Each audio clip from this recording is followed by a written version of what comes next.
Soul Streaming Entry 20. The Feeling Without a Name. A living, breathing, audio, and written experience by Sim. There are periods I go through that from the outside looking in could easily be labeled as depression. Low energy, no desire to go anywhere, not really wanting to eat, not wanting to talk. And if I didn't know myself the way I do now, if I hadn't spent the time actually sitting with me, learning me, meeting me, I would probably call it that too. But I know that it's not. And I'm not saying that in a dismissive way, or like you need a reason to feel depressed in order for it to be valid. I'm saying it because I know what depression has felt like for me. And this is not the fuck that. This feels like something I'm meant to experience. What I've noticed about myself is that when my life is about to shift and my location is changing, I don't speed up.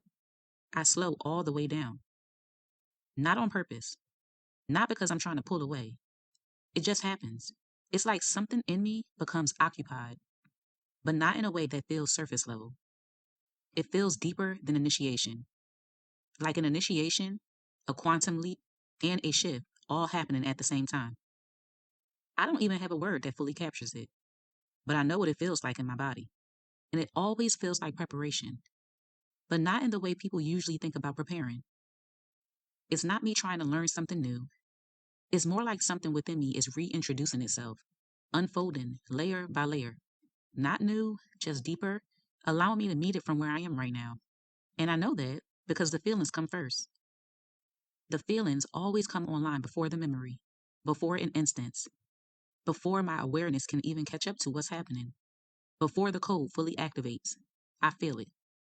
It's almost like I'm being given a glimpse, a preview into a version of my life that's available to me, but only if I'm willing to acknowledge and honor what I'm feeling first.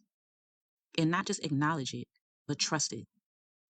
Trust that what I'm feeling in the moment is real, even if it doesn't match what I'm currently seeing, even if it doesn't match what I think I know to be true right now. Because I've learned that my truth is always expanding. And that's why I've grown to appreciate these periods, even when they feel intense, because they stretch me.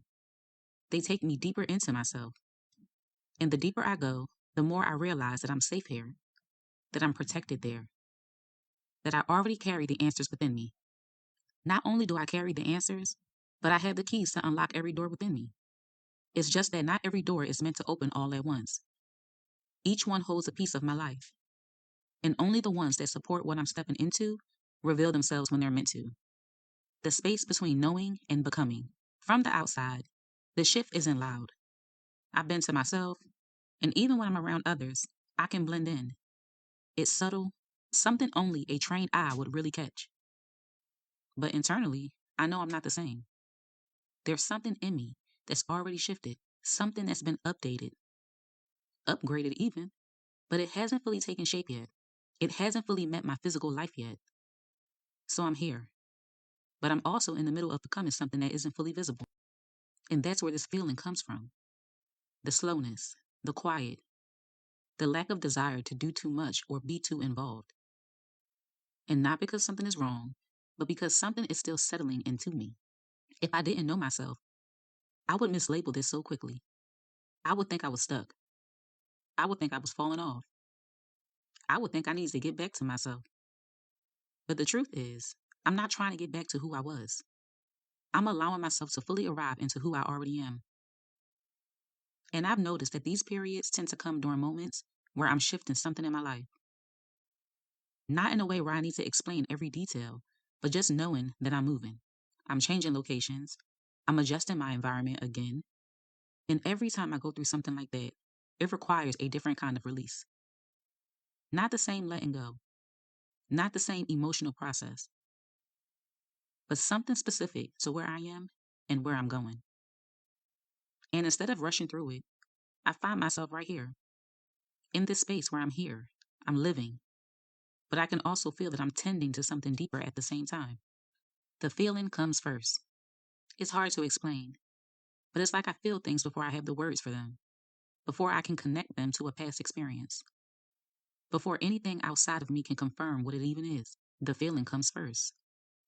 And if you're not used to sitting with yourself in that way, it's easy to stop at the closest label available. It's easy to say something is wrong, or call it depression, or try to fix it before it's even had the chance to fully move through you. This morning, I woke up and stepped out onto the patio like I always do. Took a deep breath, let the fresh air meet me, closed my eyes, and all I saw was the color orange. For me, that's always been a sign of my sacral energy being active, open, and alive. But I didn't even need to interpret it, because right after that, I felt it. A river of tears welling up inside me, asking to be felt. And I let them come. No resistance, no questioning, no trying to figure out why, just allowing my body to do what it needed to do. And this is that space right here, the one that's hard to explain, where the feelings meet you first, where the tears meet you first, where it can look like depression or grief or even lack, when really it feels like a combination of everything and nothing at the same time. I know that might not fully make sense, but it's the closest I can get to putting it into words. It's full but undefined. It's heavy but not harmful. It's present but not permanent. And if you are not careful, you'll try to name it too quickly, fix it too quickly, or move yourself out of it before it's had the chance to fully move through you. And what I'm starting to understand is that what we often call depression isn't always what we think it is. Sometimes it's just your system trying to get your attention. Go inward. And how loud that signal comes through, how intense it feels, it can look different for everybody. For some, it shows up in ways that feel manageable. For others, it can feel heavy, overwhelming, even debilitating. I'm not taking away from that. There are levels to it, there are layers to it. But at its core, it's still an alarm, an internal signal saying, come back here, look at this, feel this. And if you don't answer that call, if you keep pushing past it, numbing it, labeling it without actually meeting yourself in it, it doesn't just disappear. That shake gets louder. It finds other ways to reach you, going deeper without losing myself. And I'm going to be honest about something else, because this is my life and this is my journal book. And because this is part of how I know this about myself. I've been on a cleanse for over a month now. No set end date. Just allowing myself to move how I feel led. I haven't been smoking, haven't been taking anything, just really sitting with myself. But recently, I decided to take an edible. Not even trying to go deep like that. Just wanting to chill and relax. And the experience I had went way deeper than anything I expected. Like deeper into myself. More vivid, more intense. I remember feeling my body shift. My awareness open up. Everything getting louder, clearer. And I was like, okay, this shit is really a lot. And I could feel how easy it would have been to panic in that moment, to feel like I was losing control. But at the same time, there was another part of me that was just steady, calm, like we're good. Just breathe and let it pass through you. And I listened. I didn't fight it. I remained calm and closed my eyes. I just stayed with myself and let it move. And what I realized in that moment is that what people call ego death is not really about losing yourself. It's about being in a space where you're feeling and seeing more than you're used to, without the usual filters. And yeah, it can feel overwhelming as hell. There were moments where I was like, when the fuck is this about to be over? But I never lost myself in it. I was still there, aware, moving through it, almost like opening doors within myself that I already had access to.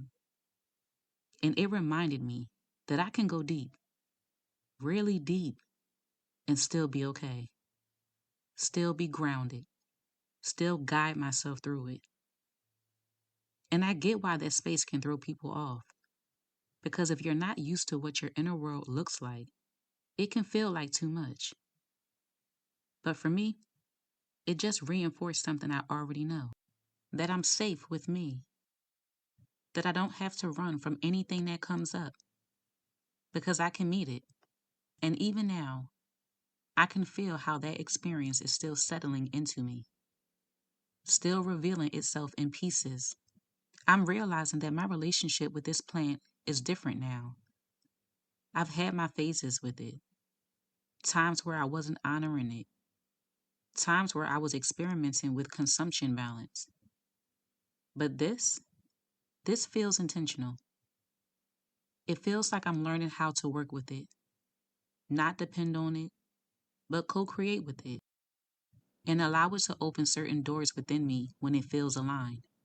And I'm not saying that this is what anyone should do, this is just my experience. But for me, it's becoming clear that when I'm grounded in myself, when I'm already connected, when I'm intentional, it can open me up. It can act as a gateway into parts of me that are already there, just not always accessible in my everyday awareness. I'm me, sober, grounded, fully here. But there's a certain flow that opens when Mary Jane meets me in that space. And what I'm most proud of isn't even the experience, it's the balance, the respect I've learned to hold for her and for myself. And that's where I see the connection, because that altered state I experienced, that depth, that intensity, that wasn't something separate from me. It felt like the same thing, just turned all the way up. Like instead of a gentle nudge to go inward, it was a full immersion. No distraction, no avoiding it, no stepping away from it. Just me with me. And I think that's what can catch people off guard. Because whether it comes through slowly or all at once, it's still asking the same damn thing. Are you willing to meet yourself here? Because at the end of the day, it's not about what you call it: depression, anxiety, an altered state, an ego death. Different names, same invitation. And if you don't know how to sit with yourself in those spaces, it can feel like something is happening to you. But when you do, you start to realize nothing is happening to you. You're just being brought deeper into yourself in a way you can't ignore, answering the call inward. And the more I sit with myself in these spaces, the more I'm realizing that this is part of my gift. Not the part that's loud, not the part that's easily seen or understood, but the part of me that can go into these depths and stay. The part of me that doesn't panic when things don't have a name yet, that doesn't rush to make it make sense, that doesn't need to escape just because it feels intense. Because I've learned how to be with myself there, in the discomfort, in the unfamiliar, in the spaces where everything feels like it's shifting, but nothing has fully taken shape yet. And I'm not saying it's always easy. There are moments where it feels like a lot, where it stretches me, where I can feel how deep I'm going. And part of me is like, okay, this is different, but I don't push it away. I don't shut it down. I stay. And that's the difference. Because when you stay with yourself long enough, when you don't abandon yourself in those moments, you start to realize that there's nothing in you that's there to harm you. There's nothing in you that you can't move through. And I know that's why I've been able to trust these periods more. Because even when I don't understand what's happening, I understand me. I trust that whatever is coming up for a reason. I trust that I can meet it. I trust that I don't need to force it into clarity before it's ready. And the more I lean into that, the more I can feel how these moments are actually working for me, even when they don't look like it, even when they don't feel like it at first.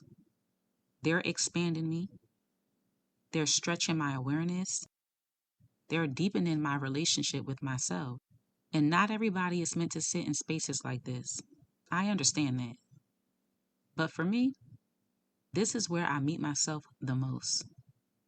My legacy thread. There is nothing more important than knowing yourself, not fixing yourself, not rushing to become something, not forcing clarity just so I can feel stable, just meeting myself fully, honestly, without trying to skip the parts that don't come with language yet. Because I've learned that everything I'm looking for, everything I think I need to figure out, it all unfolds naturally when I stay connected to me, when I trust what I feel, even when I don't fully understand it, when I allow myself to sit in the spaces that don't have immediate answers, when I don't abandon myself just because something feels unfamiliar or intense. And the deeper I go within myself, the more I realize that I was never lost. I was just learning how to listen. A whisper for you. You don't have to name everything you feel right now. You don't have to rush to understand it. You don't have to fix it. You don't have to move out of it just because it feels unfamiliar. What you are feeling might not be wrong. It might just be new. It might just be deeper than what you're used to holding. And if you can, please just stay. Stay with yourself a little longer. Stay without trying to figure it out. Stay without trying to escape it. You might find that there's nothing there to fear, just more of you waiting to be felt, and it will become clear. Here are your journal prompts for this week's entry. Number 1, what am I feeling right now that I haven't given myself permission to fully sit with? Number 2, am I trying to name or fix something too quickly just to feel in control? Number 3, what would it look like for me to trust what I feel, even without proof? Number 4, when have I moved too fast in the past? And what did it feel like afterward? Number 5, what parts of myself might be asking to be acknowledged before they can be understood?